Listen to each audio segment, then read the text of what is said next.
off tonight's event by acknowledging that the land that a lot of us on the Zoom call are on is unceded and unsurrendered ancestral homelands of the Beothuk, and that the island of Newfoundland is the homelands of the Mi'kmaq and Beothuk. We would also like to recognize the Inuit of Nunatsiavut and Nunatsiavut and the Innu of Nitisinnin as the original people of Labrador. This acknowledgement is a commitment that we practice in action, striving for respectful relationships with all the people on Turtle Island. Okay, so thank you everyone for tuning in, and thank you so much to Shawn for joining us. Shawn is one of our FARR Artists in Residence, and this is one of many events hosted through the FARR program. We have more on the way, so do keep an eye out for those. This event is super casual. We can have a chat with Shawn and ask her any questions that come up. I anticipate that the conversation will start with Shawn, but will naturally open up and then be a broader conversation amongst us. And I hope that everyone feels comfortable and feels like this is your space to share your stories and experiences with us.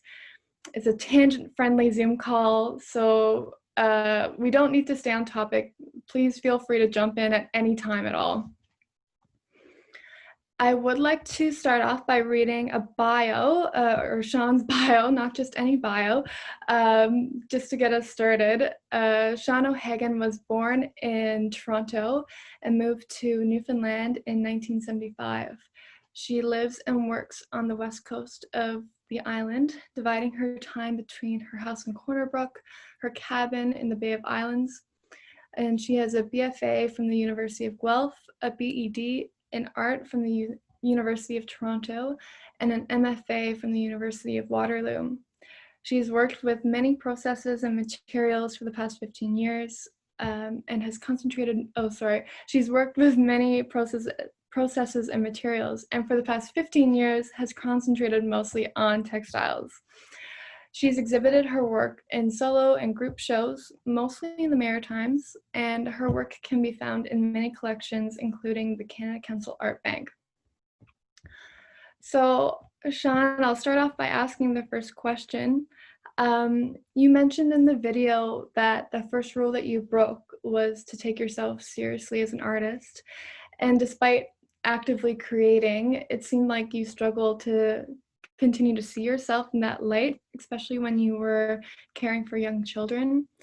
Can you say something about that internal development that you went through? You're muted. Charlotte and I were speaking earlier today about how things were different when I was her age and when I was a young artist, and how different they are from today. And I talked about this in the video, that it was very strict what was an artist and what wasn't an artist, and what an artist was allowed to do and what an artist wasn't allowed to do. And women artists were not taken very seriously in the 60s and 70s. It certainly changed, and it's certainly different today. And I think I knew I was an artist, I knew it, but it wasn't something that was recognized outside, and especially the types of art that I was interested in doing. And it just took years and years and years of making what I wanted to make in order for me to really feel that that I was an artist, and that I could call myself that.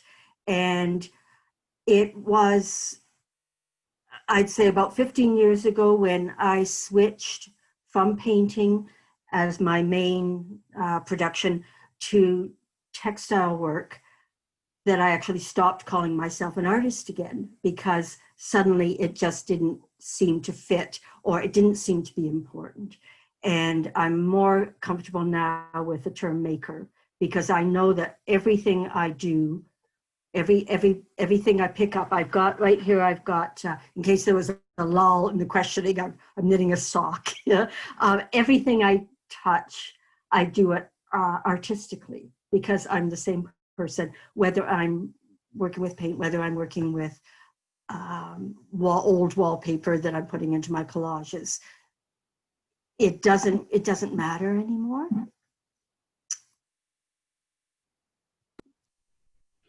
So to follow up with that, how do you know when something, well, I mean, specifically with your textile pieces that we saw in the video, how do you know when one of those are finished? Because I know that they're very led by intuition. Uh, is it the same kind of process? Does something come over you? Do you just know when it's completed? I absolutely know it. And this is what I think I've never been so enlivened by a project that I've worked on before. And it's been about 1.5 years now that I've been doing these. And it's it's kind of an affirmation of what I know intuitively as, someone who's been making all these years. And I know right from the first piece that I pin on the wall to the last piece, I know exactly bit by bit by bit. And if I put something up and it's not right, it's I feel it in my gut. I'm not using my head at all. It's just that feeling, that flutter that you get when you think, yes, that's exactly it, or no, that's not quite right. And then you just tip it slightly and it's exactly the way it's supposed to be.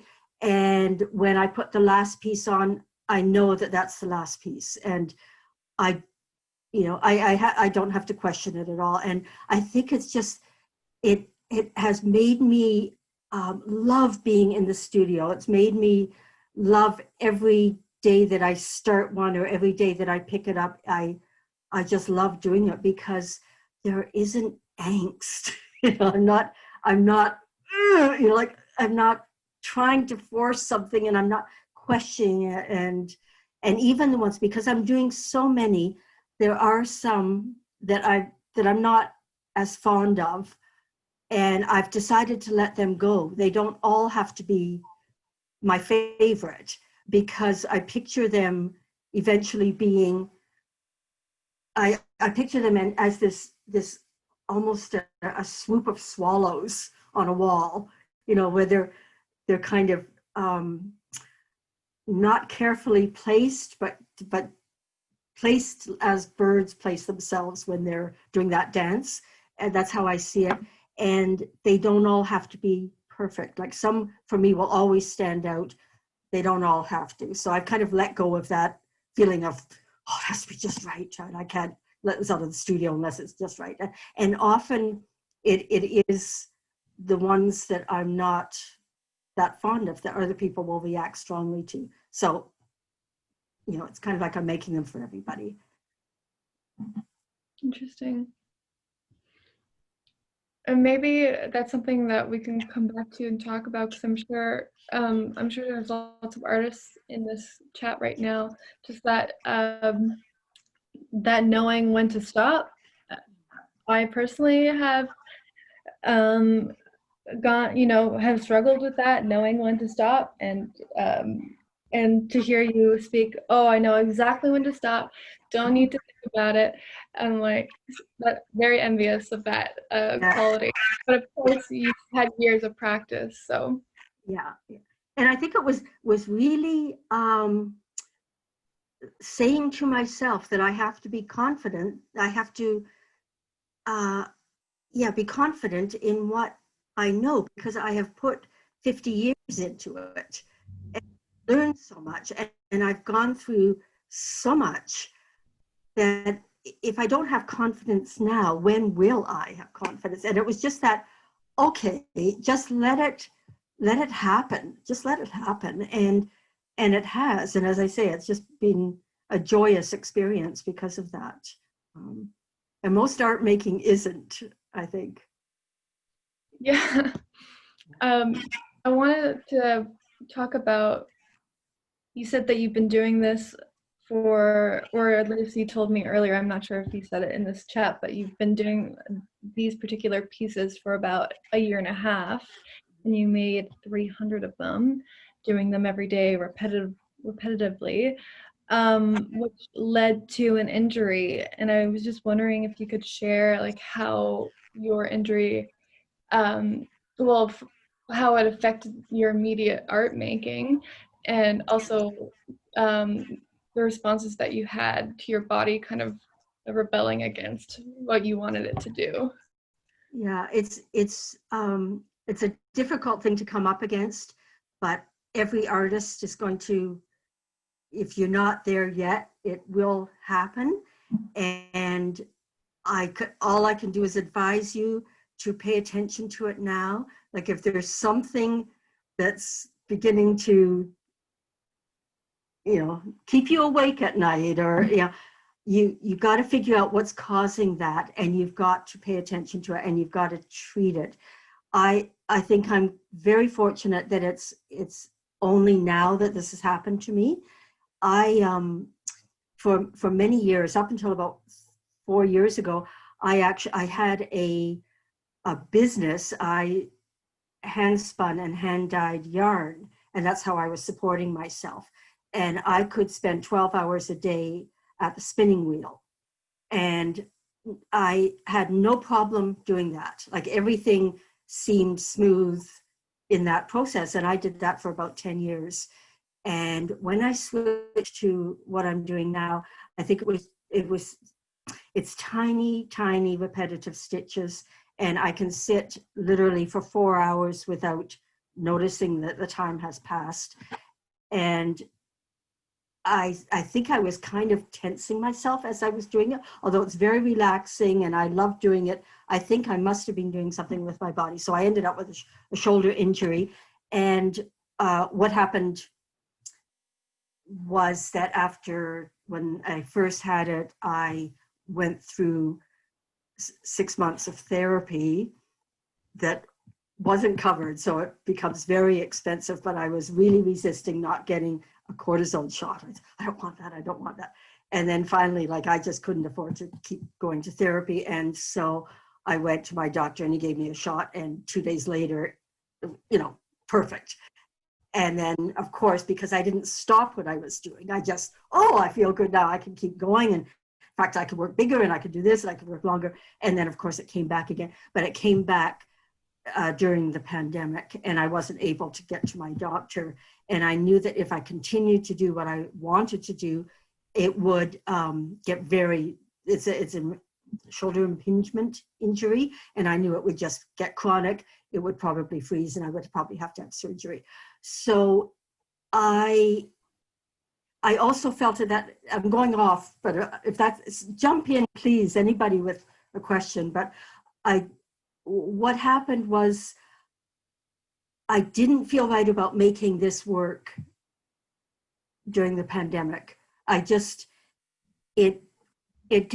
felt I had to make something different because this was from another place. Like, this was from a very happy, carefree place. And suddenly that's not where we were anymore. And yet I didn't want to completely give it up. I knew I couldn't be stitching the way I was. And so I had always looked at these little collages as possible like beginnings of paintings or ideas for paintings. And I have always loved painting, and I have always loved color and texture. And I thought all of my decision making has happened already in making these little textile pieces. Why not just paint them? And I started painting them. And what was interesting for me was that the little textile pieces were very much, they began to call up memories. And I've talked with Marilee, who's on tonight, about this, that she would say, oh my God, that reminds me of such and such. I said, exactly. These memories just started coming up. And I loved that. And yet, when the pandemic came, that's not where I wanted to be. I wanted to be present. And so I started painting, and it was interesting because I never wanted to give titles to any of the little pieces. Well, I would run out of titles because there were almost 300 of them now. But immediately the paintings needed titles. and the titles were about what I was going through in the present moment, which was COVID. And I copied down a few of them. Things like, I'm trying to come up with an alternative ending. And another one was Softly Now. And another one is Time Stood Still.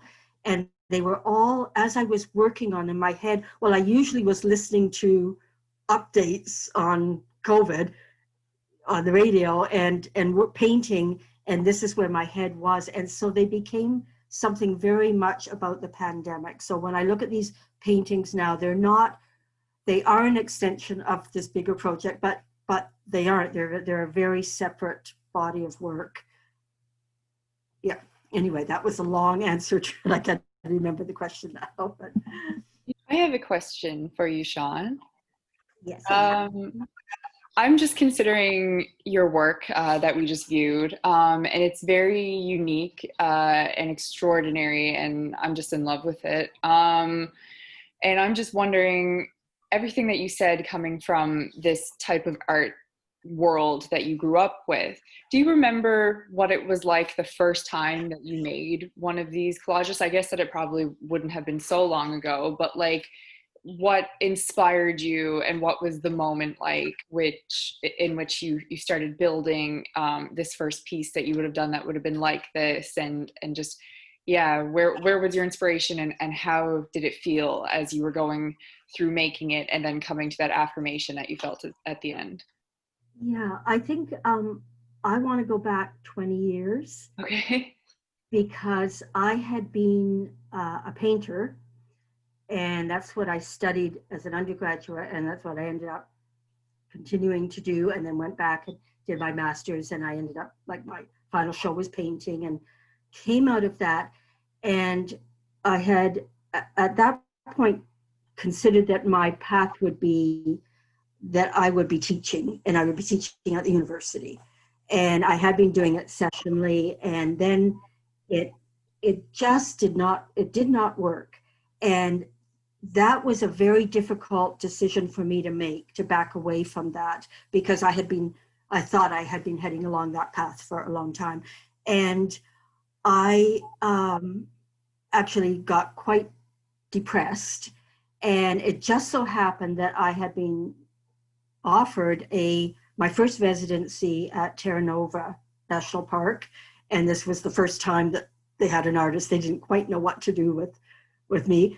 But I decided I didn't want to take paints. I didn't want to be what I had been. I wanted a big shift. And I don't know why, but I just took fabric and needles and thread. And that was the beginning of me being able to say, I don't have to be what other people expect me to be. I can make art.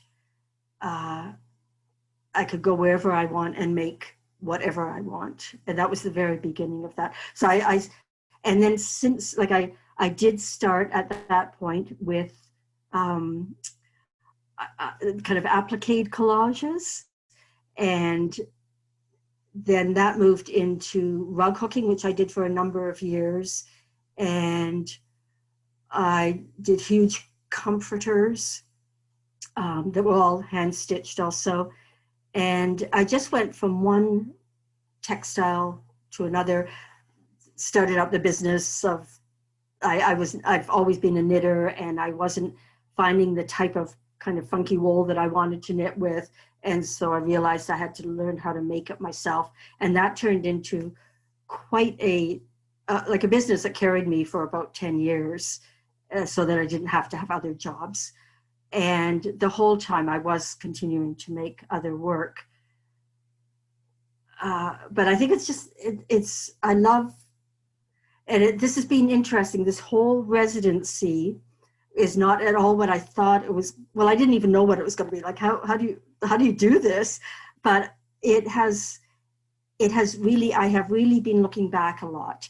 And I think one of the things is that Karen and I, we're linked in this residency, have been writing letters back and forth to one another. And Karen, we are at very different stages in our career, and it is making me look back much more. Like, I'm not usually one who looks back. And I've been doing that an awful lot, and I'm loving to see how I've always been, I've always been the same person, and I've always, like, it began here. Oh my God, it began here. And, it's just an interesting to look at the past. Yeah. And I think after this residency is over, I really want to forget the past and just, keep moving forward, which I'm doing here. Right. Yeah. I think I really have learned from you talking about how you have you spent so much time kind of investing in this one career path that you initially thought you were going to go towards, and then you moving towards this more this career path in which you're on now. And thank you for sharing that, really, because it's a moment that I've learned from. Shawn, I really want all of my first year and second year classmates to be able to talk to you and read our letters and watch this, because you've been such an inspiration to me over the past couple weeks. And hearing you talk about putting everything into what you thought you wanted in life, and then making this big switch, and knowing that it's okay to change something, it's okay to start over. What else can you tell us about making the big change if you find yourself in a place where you're not quite sure you want to be doing what you're doing anymore?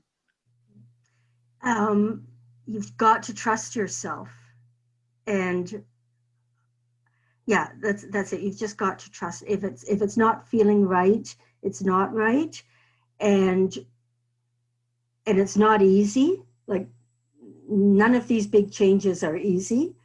And I want to introduce Karen in case anybody doesn't know. This is Karen Pink, who is also doing the residency. Karen and I didn't know each other until this began, and she was going to be doing journal entries and I was going to be doing blog entries. And then we just thought, why don't we just write to one another? And we didn't know one another, but I was describing it. I said, it's kind of like friends or sisters in the 19th century writing these letters every day, sitting at your writing table with and she says, yeah, it's so Bronte. I thought, oh my God, who is this woman? And I said, we are the same person. And I love those connections. I love that,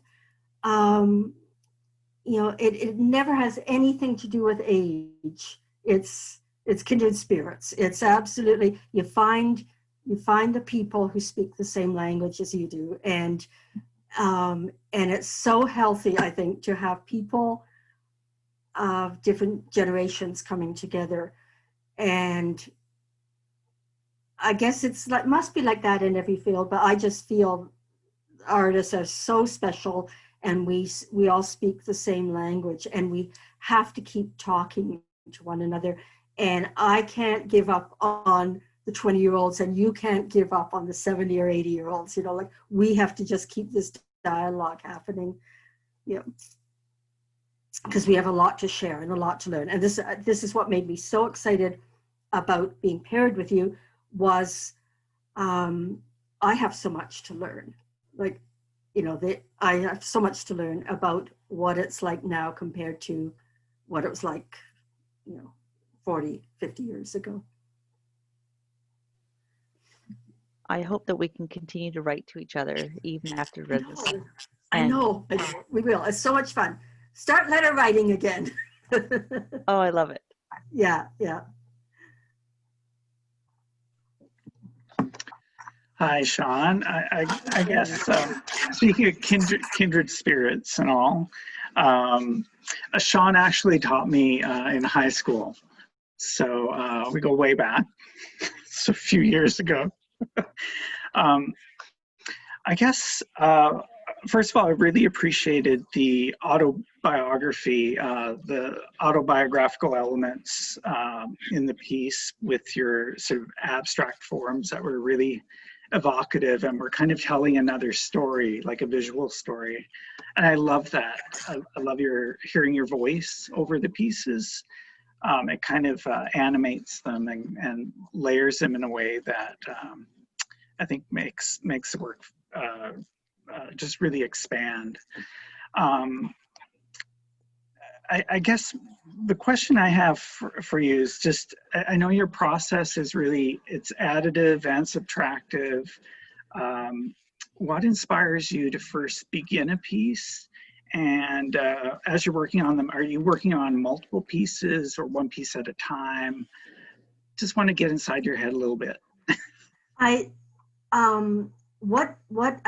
I begin mostly is that I have, like I could turn my, I have baskets of wire baskets of fabrics, and they're separated, kind of, like I've got my ribbons, and well, you saw them last summer in the studio. Like I had the wonderful luxury of having one of the big studios at the university last summer, and so I literally could spread everything out, and that was wonderful. I've got a bedroom, basically a spare room in my house, and so everything is kind of I'm looking at it right now, but it's all a little bit jumbled. But I do my yoga in my studio every morning, and as I'm doing it, I'm facing the wall with my materials, and something jumps out at me. And it's just like, it might be a piece of lace that's hanging over, or I know that Jeanne is watching right now, and she gave me some incredible French lace a couple of years ago, and that I look at all the time. Like right now I'm looking at a piece of turquoise. Like that has been so inspiring. But one thing will jump out at me, and in between poses I will grab it and I will pin it onto the wall, and then I'll continue. And that'll be the beginning. And it will just call out what it needs next, literally. And if it's some of that turquoise lace, then maybe I want a solid piece of orange felt, or like something really strong and thick that will go next to it. And then I will search for that. And that's just how it comes. And yeah. Magic, got it. Yeah.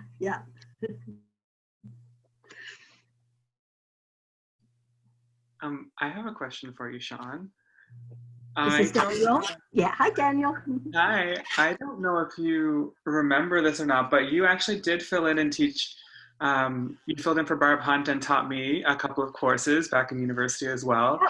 And I'm just wondering, what's been some of your, I know when you're teaching, and you've taught a lot over the years, like what do you think is the one thing you try to instill in people, whether you're teaching a full course, whether you're teaching a couple of classes? Like, I know you've said some advice to people about trying to find your direction in the art world, but if you could give a couple of other pieces of advice about like how you learn or how you develop your own practice, like what do you try to teach students? I think it's about joy. I think you've got to love what you're doing. You've got to, you've got to be excited about it. You've got to react, like it's got to reach your heart. And I know at school, like when you're studying art, there are so many exercises, but in each of those exercises, you've got to find the little part of you that you can connect to, or it's meaningless. And you're not really learning. I don't think you're learning as an individual. I think, that's all I can say. And so when I would fill in for those, yes, and I did fill in, for those classes, I really just wanted to pass on my joy to the class. And I think I like that narrative more than the angst-ridden artist. I don't think that can carry you through a life. And I think don't put too much pressure on yourself. Like you just, yeah, don't put too much pressure on yourself, because then you will stop. You will freeze and you won't continue. And the only way that you can make a life out of art is by continuing. You just keep doing it. You just keep doing it. And I want to say something that happened to me today. And I was talking to Charlotte about it earlier, because we got online like 2 minutes after I found out I did not get a Canada Council grant that I had applied for. And I was so, it's always iffy, you just don't know, but I was so counting on it as the next step. And I have such a good project in mind that I really can't do without a grant. And so it was just that moment of, I think, and they kept postponing the announce, like it was supposed to be in August, and then they kept postponing, and I kept thinking, okay, well, it may still happen, and then it didn't. And so it was literally like, it was just devastating, because now there's so much uncertainty about the future right now. And now there's even more uncertainty for me about when am I going to get to where I need to go to do this project. And I said to Charlotte, I don't know what to do. Do I have a drink, or do I go have a nap, or do I walk over to my community garden? And that's what I did. I thought, no, that's the healthiest thing to do. Not curl up in my bed, not have a gin and tonic, but walk over to my garden and pick a couple of cucumbers and some tomatoes. Like, you just have to get over it. You have to plow through. And I don't know what's coming now. Like, I'm going to wake up tomorrow morning not knowing as much as I thought I knew when I woke up this morning. But you just have to get over those hurdles, and don't take it personally, because it's incredibly, incredibly competitive. I was saying to Charlotte that when I began, it wasn't competitive the way it is now.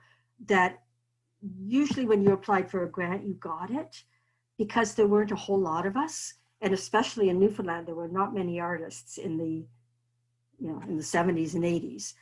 Now there are a slew of you, and you're all after the same, small amount of money. And it's really hard. And just try not to take it personally, and just pick yourself up and go pull some carrots, and it'll be okay. Yeah, maybe it was a bit of a selfish question to ask for more advice, but I think this is such a valuable opportunity to be hearing from artists who've done this before and who've been through the same song and dance. And I really appreciated the point you said too, where it's like in school, there's all these projects and there's a million things you need to manage while you're like also trying to be really passionate about the work, but it's really hard. So that point about like forgiving yourself and like just following what you love, and then outside of school, remembering like you can just do what you love, and then the rest will follow. So I think that they should almost like at the end of each year in undergrad give you a note that just reminds you to do that and get through it. Yeah, So thank exactly. you. And I think that you at university, you come up upon a lot of opposition to what you want to be or do. And you've got to work your way around that. You've got to see what benefit this project has, or what is the professor actually telling you, and what can you get out of that has to do with you and doesn't have to do with the professor. What can you get? Because that's learning, but keep your core, keep it solid. And I know some of my,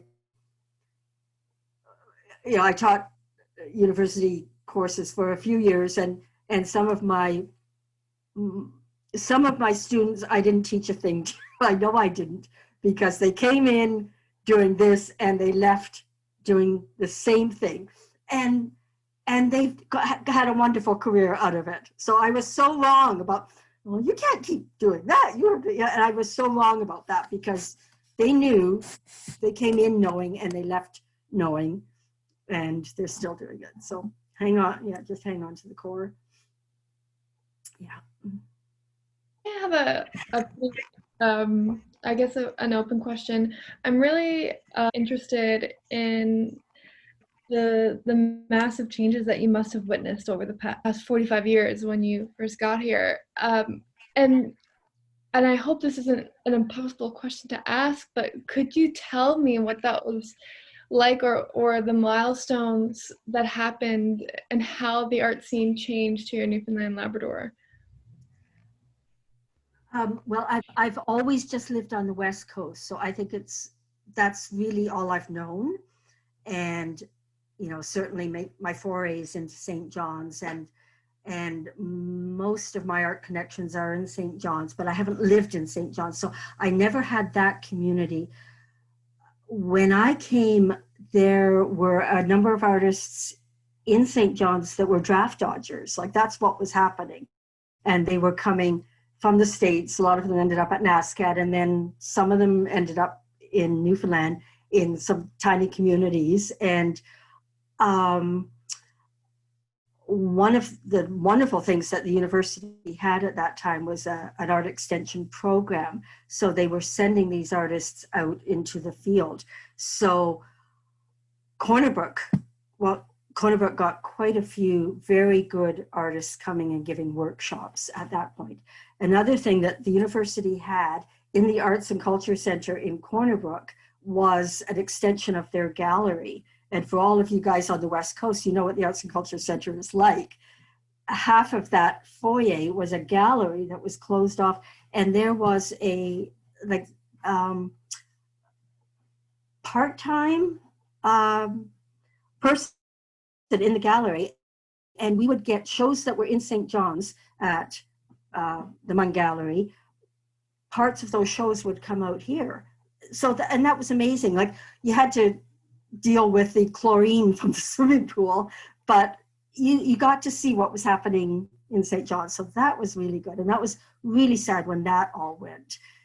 There were, like as I said in my talk, things were very conservative. There was no abstract art. It was all realism. That was all. With, you know, somebody can jump in if you have other knowledge or if you think differently, but that was my impression, that it was realism.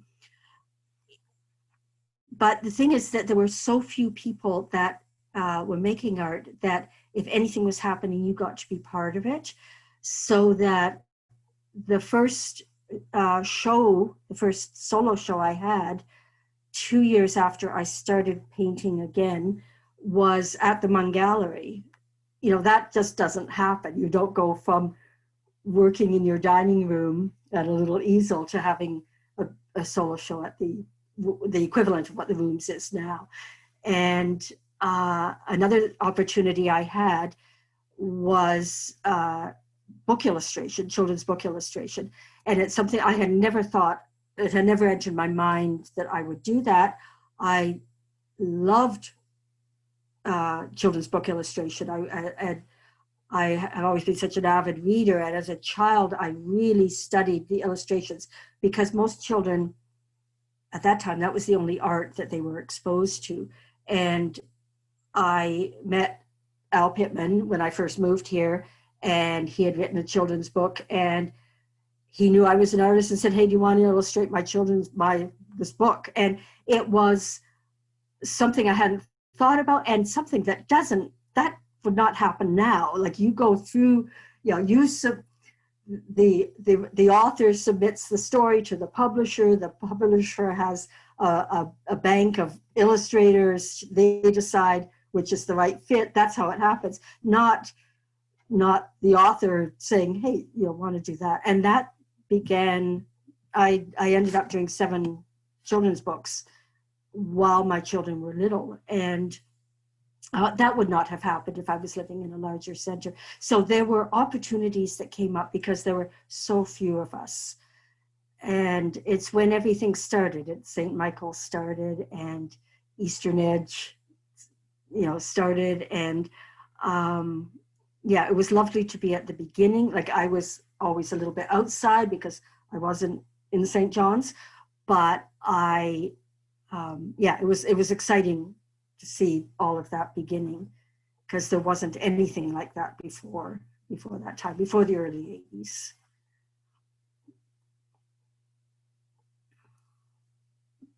In my mind, for a second, I just thought, like, well, yeah, you were in Corner Brook, but I'm sure you saw it all happen on the internet. And then I remember, Yeah, and I talked about living in Pasadena with my little ones, and well, I wouldn't have been a very good mother, because I know I would have been glued to the screen, because I was so starving for that input and that friendship, that artistic friendship, and that inspiration. And I kind of, when I first found out about Instagram a few years ago, I felt it was like my yearly visits back to Toronto, where I would go along Queen Street and just soak up, that energy and those, like, what am I looking at? What am I looking at? And I didn't find that in Pasadena. It took me a long time, coming from a city and being so young and ending up someplace that was so foreign to me. It took me a long time for that to get into my bones. It wasn't easy. And and I mean, it's there now. It's like, that's who I am, and I'm of here now. But as it took, I'd say, a good 10 years before I really started looking out and thinking, my God, this place is beautiful. I'm not, I hadn't been an outdoorsy person. I hadn't grown up with that, and it wasn't something that I knew what to do with. And I know going up to Gross Moor and instead of looking at the mountain, kind of focusing in on the little violets or something, like I didn't know how to make art out of where I was living, but it came. I wanted to know what your ideal circumstances are when when you're creating a body work. It has been pretty ideal. Before March, it was ideal, and I felt like I had the right balance of just a perfect studio practice that was coming so easily, and then I did a residency at Port Union, at Union House Arts in January. That was amazing, and then I had the opportunity to go to London to a big craft fair, and that was amazing. And then a week later, everything shut down. So for me, that would have continued. Like, I had a number of plans of, like, it just seemed like, oh yeah, like I'll work 2 months in the studio, and then I get to go and see this, and then 2 more months, and then my work will be here. And like, that was a nice balance. And there's no balance now at all, because I don't know nobody knows what's happening. We don't know how long this is going to go on for. We don't know what's going to be allowed. Everything that I had planned for this year and into next year has been postponed. And I was thinking about it today, that this residency, like, it's not a normal residency, because I've done a few, and I usually go with something in mind, and then everything switches. Like, you just kind of like, oh my God, this place, and I didn't know it was going to be like this, and I didn't know it would affect me this way. And something big starts happening, and you just work night and day because you're on your own, and there's nothing else you have to be doing. And this residency has not been that at all, because you're in your home. And so everything that normally comes at you is coming at you. And I haven't done the amount of work that I expected I would be doing, because, again, I'm still trying not to push myself physically, but also it's almost like I'm preparing for something that I don't know what it is, so that I'm allowing myself to have more time. Well, with the writing, which has been like a gift that I've given myself and that Karen has given to me, that I don't write that much. And then for us to be writing back and forth to one another, and then also for me to sit down and write the video talk, that's my creativity in this residency, is really, verbalizing a lot of things that I haven't verbalized before. And I'm allowing myself to be in the garden a lot. I'm kind of bringing the food in and preparing, and we lost our cabin down the bay a couple of years ago, and we're starting to rebuild. And so it's like this, I'm preparing for something and I don't know what it is. And then now this big project I had in mind that I thought was going to happen next year and is probably not, that's gone. So I don't know what I'm preparing for, but that's what this residency has been. It's kind of like a breathing in almost. And I don't know what's going to happen when I breathe out. And that's okay. And again, you don't have to know everything, because you don't know everything, because none of us knew that this is going to happen. I feel like you're coming from a place of humility, and I find that really refreshing. And I'm really excited about your focus on intuition, and that's something I'm trying to learn and read more about, and how it's used, how it's used in different fields, and how people, like mathematicians, have written about how it's integral to their practice. I'll say, like, some of these texts are not written for me, so I haven't been able to access them, but it was my partner Alex once told me that your stomach has the same amount of neurons as a cat's brain. So you almost kind of have a mini brain in your stomach. So when they say trust your gut, it's not for no reason. Like, that feeling in your stomach actually, apparently, according to this very reliable source, there's truth to that. There's, it's its own think tank. And so I'd like to learn. It doesn't question. And I think that's what's so wonderful about going with your gut, is that your brain just carries so much. So much baggage too. Yeah, exactly. And I think that we all just have so many doubts and so many questions and so much influence, and your gut is more honest, I think. And that's why, like, I love what you just said. I didn't know that, but that totally makes sense, because I've thought, how is this possible? Like, how am I physically feeling that this is the right next piece to put on? Like, how am I feeling that in my gut? How do I, like, it is an actual feeling, and it's not fluttery, or it's just this, like, okay, that's it, without question. So that's very interesting. Does anyone have any other questions or comments, stories, experiences that they would like to share? Evelyn? Yeah. I was just wondering, like, I'm not sure what your process is for if you set out with an idea. Can you guys hear me? Yep. You're on. Sorry, I'm using my phone for the first time on Zoom.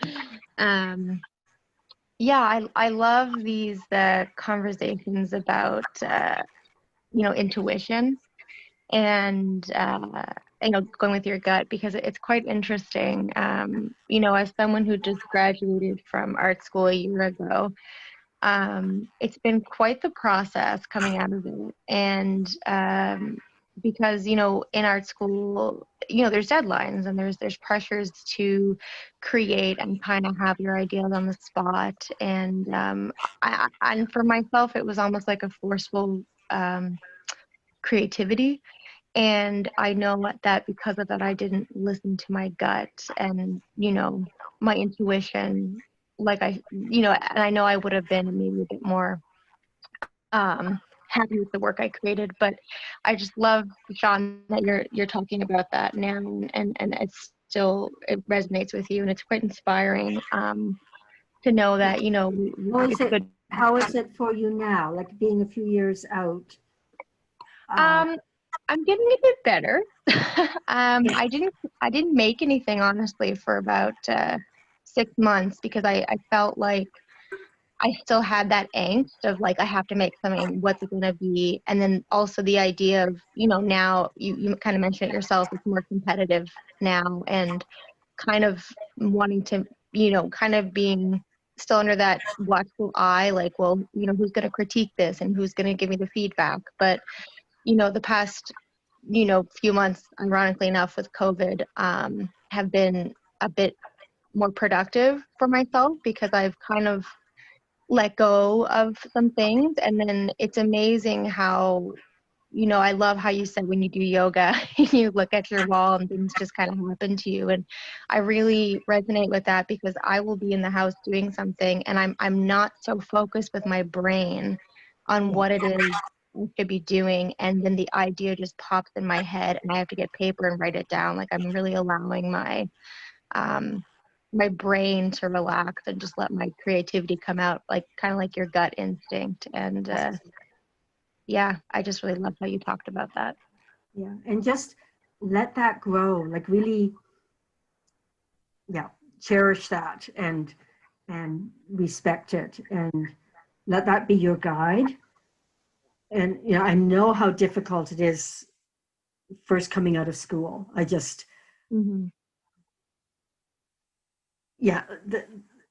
because people are not giving you the assignments and you're having to come up with it. You're having to come up with everything all by yourself. And that's really hard. And I'm hoping that you guys make little communities, because that is so valuable to support one another and to offer feedback and critique and just be there for one another, and you don't have to do it on your own. So that's too hard. Well, does anyone else have anything they'd like to share? And Jess, Hi, I'm Early. Can I share? I'm not an artist or student, but I'm a friend of Shawn's and have been for 100 years, and we're great friends. And I love her art. I love her art almost as much as I love her. And, she's such a warm and generous person. And I think with her art, it's the intuition, but it's also, there's a spiritual nature to it, that she touches something with, I don't want to say the divine, because it sounds too religious. It's something, a force, some force that runs through the cosmos or through life, and she's in the middle of it, and she's always in the boat steering it wherever it's taking her, and she listens to it, and I think that's what I love, is the idea that you're on a path. You're not always at the tiller, because there's circumstances and storms that come up and take you somewhere you never knew you'd go, like the pandemic. But if you're in touch with yourself and your intuition and your sense of who you are at the core, you're going to be okay, right? That's what we need to tell young people at school, is that, do what you love, do what excites you, do what interests you, and just trust in that path that you're on. You may not know where it's taking you, but you're on your way. And if you're true to yourself and true to what you love, and feel that sense of integrity about what you're doing, then I think you'll be okay.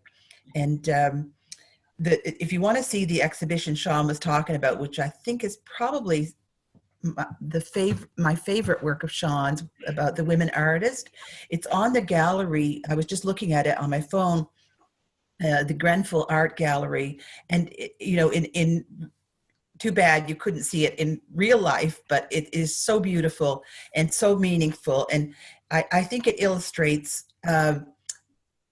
Shawn is a teacher. And for me, who's not an artist, it teaches me so much about art. And I love listening to her. I took a life drawing class from her one time. And I really, I don't know if I was, well, I guess I should have been there because it was open to the public. But it was such an experience and such a, it was a building of faith in yourself, you know, and it's just, you know, that's the gift she gives to everybody. So I'm so glad to be here. And Shawn, you've done a fabulous job. Thank you. Marilee has been my teacher for the last 50 years. Yeah. Yeah.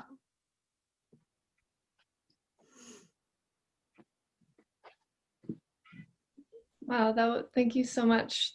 That was just to hear that, Shawn, you give people faith. Like, what a compliment. It's one of the best ones I've ever heard. Yes. Yeah. Is there anyone else that would like to chime in?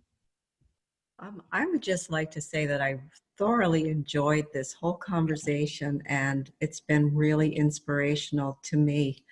It's been wonderful. Thank you so much. Glad that you were part of it. Yeah, thank you for all these new faces. I'm so excited whenever I see faces I don't recognize in these Zoom calls and even our live events. Please come, like, you're always welcome. Please come back to these if you've enjoyed this one.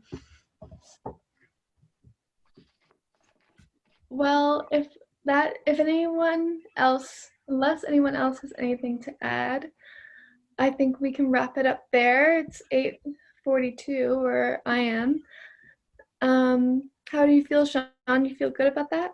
I think with that just ended on a beautiful note. Yeah. Perfect. Well, thank you so much, everyone, for coming. This was so nice.